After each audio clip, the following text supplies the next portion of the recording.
เปิดมาจากปีแล้วครับ ประมาณ3 ปีแล้วจ้ะ 3 ปีแล้วนะครับอ๋อได้ยินข่าวว่ามีงัวกี่ปอนะมันบอลถึง จ้ะ กินอย่างๆกันมากับบรรยากาศอย่างที่ฮะหมอกลงในตอนเช้านะครับอากาศดีมากเลยนะฮะค่อนข้างที่จะสดชื่นเลยเหมาะกับการซอยจุในช่วงเช้านะฮะวันนี้เนื้อขาเนาะโอ้เป็นแต่ซี่อ่อนเนาะเองเนาะใช่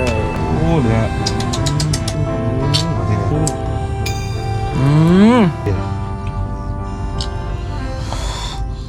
โอ้ปลุกเผานะครับ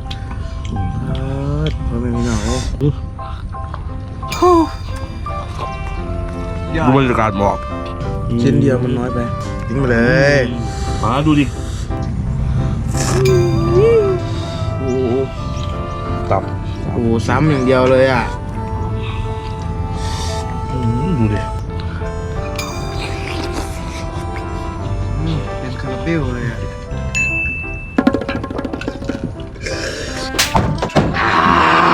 คนได้กราบสวัสดีครับ MC ทุกท่านด้วยนะครับสวัสดีด้วยฮะตอนนี้ฮะเราอยู่กันที่สามพร้าวนะครับจังหวัดอุดรธานีนะครับวันนี้เราจะมานี่ครับเขียงเนื้อครับที่สามพร้าวนะครับอย่างนี้เลยนะครับนี่อยู่ตรงนี้เลยนะอยู่ติดกับโรงเรียนสามพร้าวเนี่ยครับวันนี้มากับบ่าวเบงนะครับครับผมมีคนหลายคนบอกว่าเขียงเนี้ยใช้งัวน้อยวันนี้เราก็จะมาพิสูจน์กันเนาะว่าจะแซ่บแค่ไหนเนาะก่อนที่ไปรับชมครับอย่าลืมกดไลค์กดแชร์กด Subscribe ครับไปครับเดี๋ยวไปดูกันครับสวัสดีครับโอ้โทรมาจำได้น้องเมื่อวานเลยน้องเปิดมาจากปีแล้วครับ ป นี่ ระ เล มาย ณ3 ปีแล้วจ้ะ 3 ปีแล้วนะครับเนื้อส่วนใหญ่เป็นเนื้ออย่างน้อยเป็นงัวน้อยหรือไอ้งัวน้อยหรือว่าไทยกลางหรือว่าจังไหน เป็นงัวบ้านงัวน้อยบ้านเขานี่แหละจ้ะ อ๋อได้ยินข่าวว่ามีงัวกี่ปอแล้วมันบอลถึง จ้ะ กินอย่างๆกันมา มันก็จะผสมกันมาแล้วจ้ะเพราะว่าไปหาซื้อมา อ๋อ แต่ว่าส่วนใหญ่มันจะเป็นงัวบ้านงัวน้อยบ้านเขา ได้หาอย่างแล้วงัวกี่ปอที่ว่าเขา จ้ะ แซ่บๆเปรี้ยวๆ แม่ เนี่ยเป็นบ่มีตัวอย่างของมือหนีมีบ่ นี่แหละจ้ะ เอาให้เบิ่งเลยครับ มันเดี๋ยวพาดูนะครับวัวขี้โป่งนะหายากมากนะครับเขาไม่ค่อยมีเพราะว่าอะไรตัวเล็ก จ้ะมันตัวน้อยแล้ว ตัวน้อยมาก แล้วก็ค่อนข้างได้เนื้อน้อย แต่เนื้อเนี่ยซอยจุอร่อยมาก หายากมากเป็นบ่ครับแล้วก็เพี้ยแซ่บเนาะที่สุดแหละเอาเนื้อขาเสือร้องไห้ตับยอนนะพี่เนาะ จ้ะหมอกมันลงจ้ะหมดเลย ดูขาเสือร้องไห้ฮะดูดิขอบเนี่ยวันพาหยุดบ่ครับ จ้ะขายทุกมื้อจะหยุดเฉพาะวันพระ ถ้าไปสิมาซื้อนี่ก็คือว่าอยู่ตรงข้ามโรงเรียนอย่างครับ โรงเรียนชุมชนสามข้าวจ้ะ ตรงว่าตรงข้ามนี่เปิดโทรเนาะโทรมาก่อนก็ได้เนาะถ้าอยากได้อย่างเนาะเปิดจากโมงถึงกี่โมงครับ เปิดประมาณตี 5กว่าๆจ้ะถึง2 ทุ่มจ้ะ ครับผมอดีเพียพุ้งมาเลย จ้ะ ดูเราสดๆกันเลยนะครับมา มือมันอะไรเนาะ อันนี้จะหายพิเศษ ครับโอ้ยขอบคุณเลยล่ะ โปรโมทไปกัน ครับผมเดี๋ยวนี้ข่าวว่ามีทั้งลาบทั้งต้มน้ำบอกครับโปรตีเนี่ยถ้าเกิดคุณจะมาซื้อ ถ้บางมื้อมันก็จะมีอยู่แต่ว่าบางมื้อมันก็จะไม่ได้เห็ดถ้าเนื้อมันเบิดก้อนก็คือไม่ได้เห็ดเลย อ๋อ จ้ะ ขอบคุณครับมาครับได้แล้วครับก็เดี๋ยวไปกินกันแล้วว่าเป็นยังไงครับ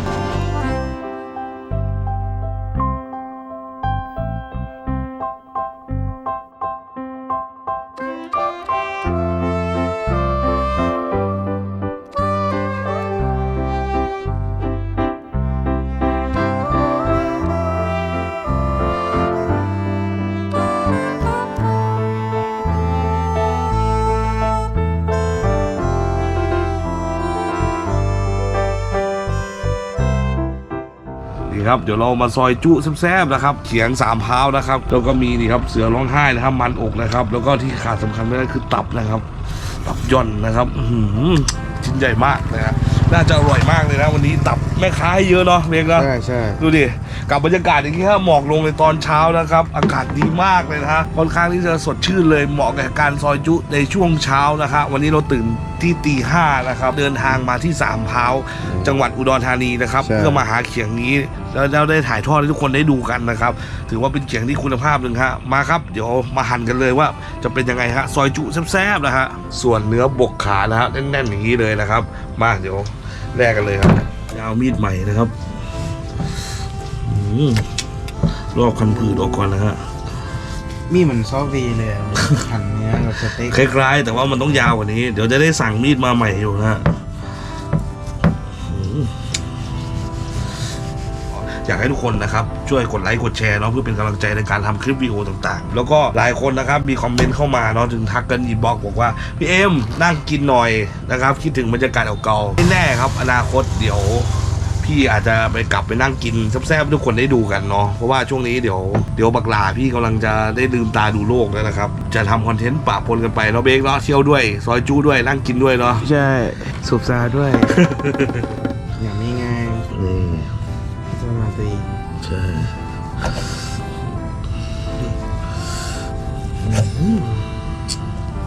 ต่อไปเป็นเสือนะครับ ช่วงมันอ่อนๆอย่างนี้เนาะคนละอย่างกัน เราจะกินส่วนที่ดีที่สุด คนส่วนชิ้นนี้นะครับ ควรที่ต้องบางนะครับ เพราะอะไรเพราะไม่งั้นมันแข็งมากนะครับ ต่อไปเป็นตับนะครับ ช่วงนี้นะครับแซ่บมากเลย อ่อนๆครับ นี่เนาะ ชิ้นเล็กพอว่าเดี๋ยวมันหมดไป ของน้อย อยากลองจัดสัก EP แบบตับแบบเยอะๆอะได้ไหมวะได้เป็นไรไหมวะ น่าจะได้อยู่ ต้องรู้จักกับเจ้าของเคียงอย่างนี้เลย ดูตับดิเบฟดูดิเอาละครับดูครับดีเสร็จแล้วครับจุของเรานะครับดูดิมีทั้งตับนะครับมีทั้งเสือร้องไห้แล้วดูดิสุดยอดเลยเบค ยอดเลยอ่ะ โอ้ยมาเดี๋ยวลองกินกันครับเอาละครับโอ้โหดูดิเสร็จแล้วนะครับโอ้ยซอยจุของเราแล้วครับ แล้วก็มีแจวเราต่อไปขาดอะไรเบคแจวอะไร ดี เจ๋วดีเนอะ นี่ดีอุปกรณ์เดี๋ยวหมดไปผงนัวครับ นัว นี่เนาะ นี่ไปเลย เกลือ ใช้หยิบเอา หยิบมือนึงนะนี่เอาเอง เป็นไงบรรยากาศ บรรยากาศดีมากหมอกเดียวโอ้ย สุดยอดเนาะ น่าใสมากเลยน่าแบบ นี่แบบได้อะตอนเช้าคาเซลเว้ยลูกขี่ช้างแต่เช้าแท้เลยแบบว่าโอ้ผมทำคลิปคาเฟ่เลยกิ๊กหวยขี่ช้างขี่ช้างก็เลยจับตะกะแตนเนี่ย วันนี้เนื้อขาเนาะโอ้เป็นแต่ซี่อ่อนเนาะเบงเนาะ ใช่ โอ้ดิ้งๆเลยวันนี้ขอแบบดิ้งๆหน่อยเช้าๆสันในกินบ่อยเลยเนาะ กินลองเปลี่ยนอะไรใหม่ๆมั่งนี่จิ้มดี ใจคอเขาเหนียวเลยใจคอ ไปต่อหน้ารถกัน โอ้เนื้อมาที่ไหน ครับแซ่บ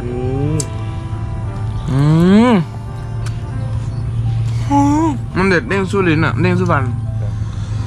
นี่ ซาซิมิ ซาซิมิเนาะก็จะทำโอ้ดูดิ ตื่นเต้น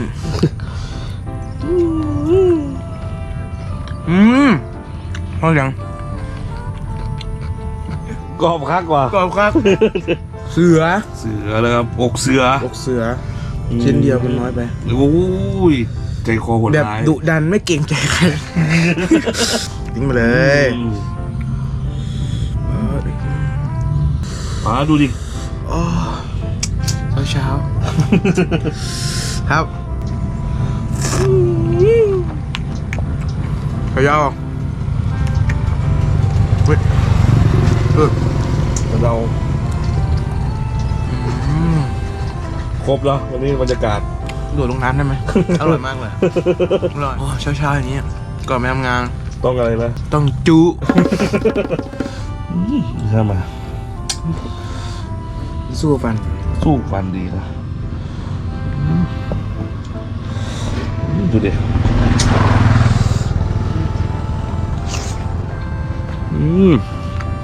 อร่อย ทำยังไงเอง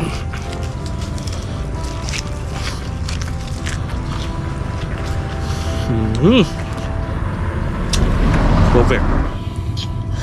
พันตับดูดิ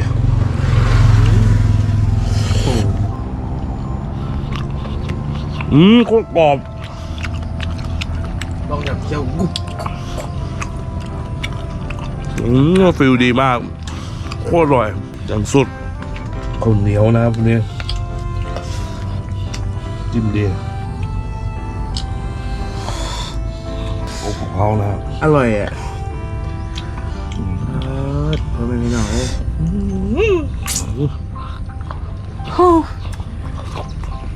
ยอ ดูบร ด รยากาศหมอกนะ ดีอ่ะ โคตรเพลิน น่าดูดเนื้อตอนเช้ามาก โอ้โหตับ โอ้ซ้ำอย่างเดียวเลยอ่ะซ้ำจนจะหมดแล้วนะ ส่วนแซ่บๆพี่น้องเราได้ดูนะดูดิโอ้ดูหมอกดูหมอกดูหมอกกับตับหวานๆนี่เนี่ย ตับแซ่บเป็นคาราเบลเลยอ่ะ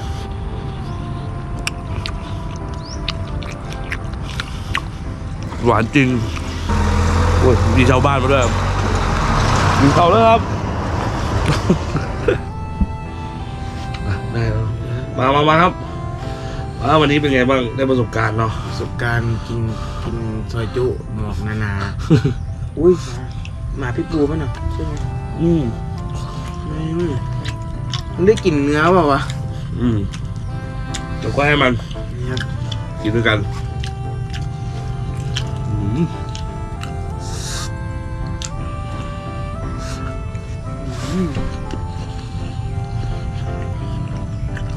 ดีอ่ะ เป็นยังไงบึงการ บรรยากาศบึงกาฬอ่ะเรียกว่ามันอากาศดีแล้วแบบที่เที่ยวเยอะ ได้เห็นสองฝากฝั่งเนาะ ใช่ ใช่ไหมเราก็เลยรู้สึกแบบบึงการต้องน่าเที่ยวเยอะเนาะเป็นจังหวัดใหม่ที่77เนาะ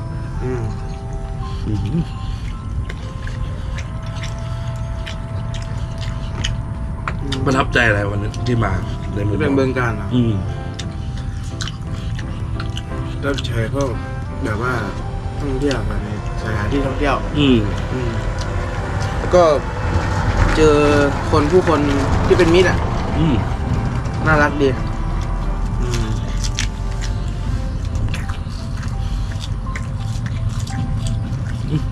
สงสารอ่ะ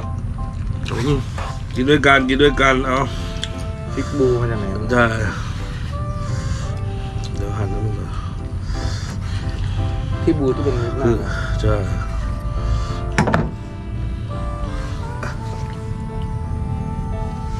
กิน อร่อยเลย กินอร่อยมากมายเลย เดี๋ยวเช้าๆชื่ออะไรอะเราไม่ตอบเลยกินอร่อย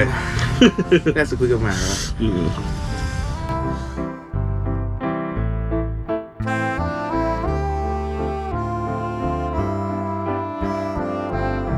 มาครับดับกี้ควยครับมา1 2 3จัดไป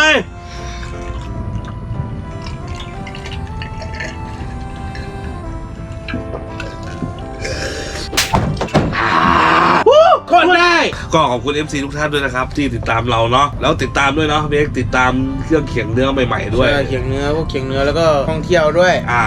เราก็จะไปซอยจุ ใช่ ที่ต่างๆเนาะแล้วก็ทำให้ FC ได้ดูว่าเขียงเนื้อบ้านๆที่อร่อยๆอีกเยอะครับ ไลค์กดแช ใช่ ร์กดติดตามด้วย ใช่ อย่าลืมส่งดาวด้วยส่งดาวด้วย ถือว่าได้ค่าน้ำมันเนาะ ค่าน้ำมันเผื่อไปออกทริปไกลๆอย่างเงี้ยค่าน้ำมัน ทำให้ FC ได้ดูเนาะ ใช่ สำหรับวันนี้ฮะเดี๋ยวพวกเราลาไปก่อนนะครับทุกคนสวัสดีครับบ๊ายบายโคตรได้